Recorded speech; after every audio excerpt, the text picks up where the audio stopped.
हार्दिक अभिनंदन प्यारे विद्यार्थियों, आपका तीसरे वीडियो में स्वागत है। आज मैं आपको समास का तीसरा प्रकार पढ़ाने जा रहा हूं, कर्मधारय समास। जिस समास में विशेषण विशेष और उपमेय उपमान का संबंध हो उसे ही कर्मधारय समास कहते हैं। कर्मधारय समास पढ़ने से पहले आपको विशेषण और विशेष की जानकारी कर लेनी पड़ेगी कि विशेषण क्या है और विशेष क्या है। तो विशेषण क्या है? संज्ञा या सर्वनाम की विशेषता बताने वाले शब्द को हम विशेषण कहते हैं। कोई भी उदाहरण आप ले सकते हैं। जैसे एक उदाहरण आपके सामने मैं रख रहा हूं, राम सुंदर है, तो इसमें विशेषण क्या है? विशेषण सुंदर है। और राम जो है व्याकरण में उसको संज्ञा कहा गया, लेकिन अगर हम दूसरे रूप में देखें तो राम ही संज्ञा भी है और विशेष भी है, क्योंकि विशेष की परिभाषा यह होती है कि जिसकी विशेषता बताई जाती है उसे हम विशेष कहते हैं। तो आप विशेषण और विशेष समझ गए होंगे। तो आते हैं हम उदाहरण पे, तो देखते हैं कि इसमें विशेषण क्या है और विशेष क्या है। तो सबसे पहले हम विशेषण और विशेष की पहचान करेंगे उदाहरण में। तो आप देखिए, यहां नील जो है वह विशेषण है। नील मतलब नीला, और कंठ जो है वह विशेष है। ठीक, कारण नील कंठ। कंठ कैसा है भाई? नीला है। ठीक, तो आप देख रहे हैं कि इसमें विशेषण विशेष का संबंध हो रहा है।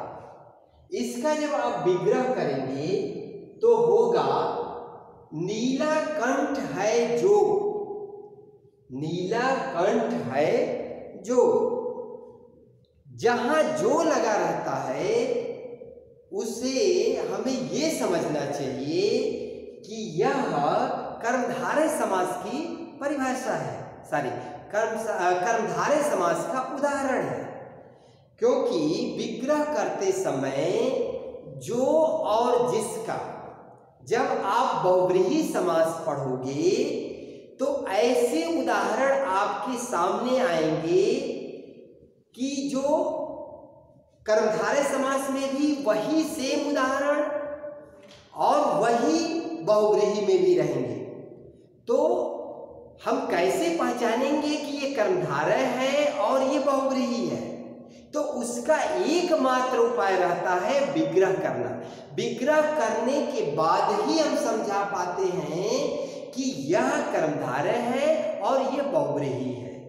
ठीक है, तो जब हम इसका विग्रह करेंगे नीलकंठ, तो नीला कंठ है जो।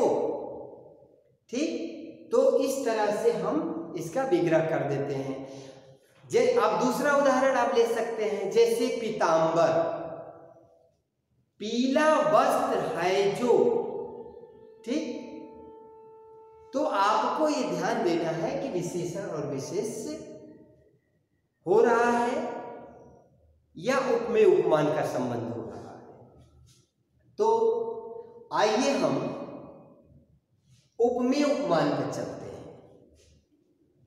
उपमेय क्या है और उपमान क्या है, ये आपको हम बताने जा रहे हैं। उपमेय जिस वस्तु या व्यक्ति की उपमा दी जाती है, जैसा कि आपको परिभाषा में भी दिखाया गया है कि जिस वस्तु या व्यक्ति की उपमा दी जाती है उसे हम उपमेय कहते हैं। उपमा मतलब तुलना होता है। ठीक, उपमान किसे कहते हैं? जिस वस्तु या व्यक्ति से उपमा दी जाती है उसे हम उपमान कहते हैं। यानी उपमेय में हम क्या करते हैं, तुलना करते हैं उस वस्तु या व्यक्ति का, और उपमान में उससे करते हैं। तो आपको समझ में आया होगा कि उपमेय और उपमान क्या है। ठीक है, इसका उदाहरण देखिए।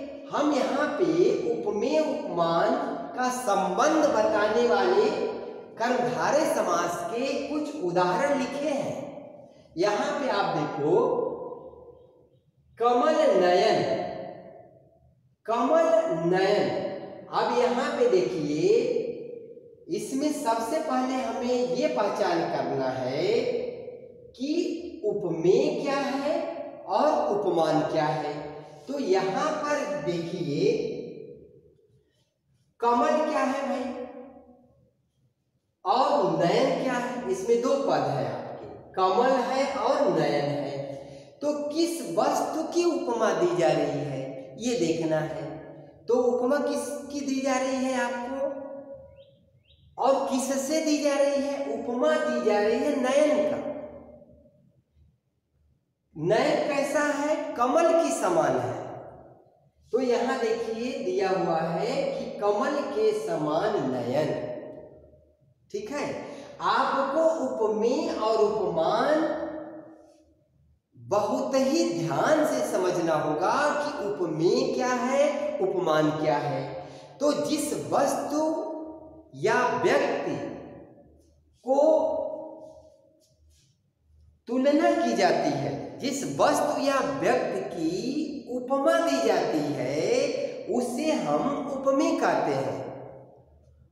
और उपमान किसे कहते हैं भाई, जिस वस्तु या व्यक्ति से दी जाती है उसे हम उपमान कहते हैं। ठीक है, अब दूसरा उदाहरण देखिए, चरण कमल।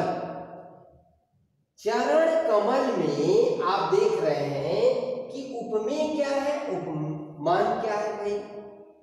उपमेय चरण है क्योंकि उसी की उपमा दी जा रही है, और जिससे दी जा रही है। उपमान क्या है, कमल से दी जा रही है। ठीक है, तो इसका विग्रह आप करोगे तो कमल रूपी चरण होगा। ठीक, तो बच्चों मुझे उम्मीद है कि आपको कर्मधारय समास समझ में आया होगा। तो मैं आपसे अभी अगले वीडियो में समास का प्रकार लेकर मिलूंगा। तब तक के लिए धन्यवाद।